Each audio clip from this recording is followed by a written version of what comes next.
بسم اللہ الرحمن الرحیم. میرے پاکستانیوں، میں نے 1 سال پوری احتیاط کی اور نہ کبھی کسی شادی پہ گیا، نہ کسی ریسٹورنٹ میں کھانے پہ گیا. اپنی سوشل ڈسٹنس بھی رکھی اور زیادہ تر اب میں نے اپنے ماسک پہنا ہوا تھا تو میں بچا رہا. تو جو پہلی 2 دفعہ کووڈ کے جو ویوز آئے، جو پیکس آئیں، تو میں ان پاکستانیوں میں تھا جو بچا ہوا تھا اس بیماری سے. جب سینٹ کا الیکشن آیا تو سینٹ کے الیکشن کے اندر میری سے وہ احتیاط نہیں کی گئی جو مجھے کرنی چاہیے تھی، اور مجھے بھی یہ بیماری ہو گئی، یہ وائرس ہو گئی. میں آج آپ سب سے بڑا جتنی بھی میں اس کی تاکید کروں وہ کم ہے. دیکھیں، یہ جو تیسری پیک آئی ہے یہ پہلی 2 پیک سے زیادہ شدت والی پیک ہے، اور میں آپ سب سے تاکید کرتا ہوں کہ اس کے اوپر بہت احتیاط کی جائے. سب سے پہلے تو یہ ماسک پہنے. یہ ماسک اس لیے ضروری ہے کہ ساری دنیا کا اب یہ تجربہ ہے کہ جب یہ ماسک پہن لیتے ہیں تو آپ بہت کم چانس ہو جاتی ہے کہ آپ کو بھی یہ بیماری لگے. تو سب سے پہلے تو یہ کریں.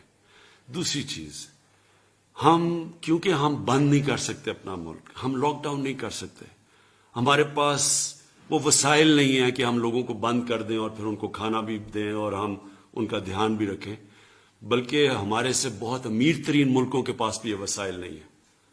تو اس لیے ہم بند تو کر نہیں سکتے.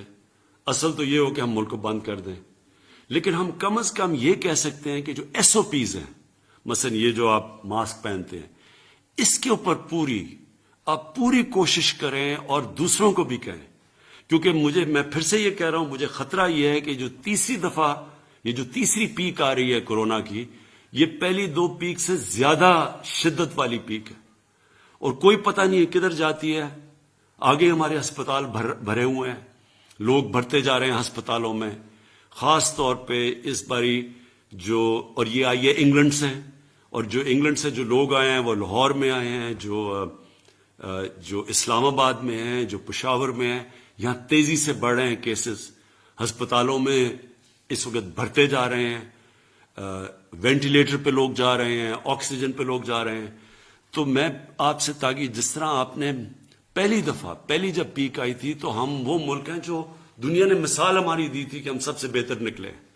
اسی طرح مجھے پتا ہے کہ 1 سال ہو گیا اور لوگ اس کی پرواہ نہیں کرتے. میں آپ سے پھر سے کہتا ہوں، خدا نہ خواستہ کہ اگر یہ جس ریٹ پہ یہ جا رہی ہے یہ پھیلتا گیا تو ہمارے ہسپتال سارے بھر جانے ہیں لوگوں کے پاس. جس طرح جو ویکسین ہے کرونا کی، وہ دنیا میں اس کی شارٹیج ہو گئی ہے. جو ہمیں دنیا نے کہا تھا کہ ہمیں ملے گی وہ بھی نہیں ہمیں مل رہی، کیونکہ جو ملک بناتے ہیں ادھر شارٹیج ہو گئی ہے. اس لیے بہتر یہ ہے کہ ہم ابھی سے SOPs کے اوپر فالو کریں. کوئی ایسی جگہ کے اوپر نہ جائے جس طرح شادیاں، جس طرح ریسٹورنٹس جدھر بڑی تیزی سے پھیلتا ہے، جس کو سپر اسپریڈر کہتے ہیں، وہاں کوئی بھی نہ جائے. ہر چیز ہم جدھر سے ہم اوائڈ کر سکتے ہیں ہم وہ نہ کریں. ہم اپنی بزنس نہیں بند کر سکتے، ہم فیکٹریاں نہیں بند کر سکتے، لیکن جو ہم کر سکتے ہیں کہ جدھر بند جگہوں کے اوپر پبلک پلیسز، ادھر ہمیں اس وقت نہیں جانا چاہیے. اور میں یہ بھی آخر میں کہہ دوں، کیونکہ میں گزر چکا ہوں اس سے، اللہ نے میرے پہ تو بڑا کرم کیا ہے اور میری بیوی پہ بڑا کرم کیا ہے، لیکن میں آپ کو یہ بتا دوں کہ ایک ایسی بیماری ہے، خدا نہ خواستہ کہ یہ اگر آپ کی سینے میں چلی جائے، یہ بڑی خطرناک بیماری ہے. اس لیے میں آپ کو کہہ رہا ہوں کہ اس کے اوپر پوری احتیاط کریں. شکریہ.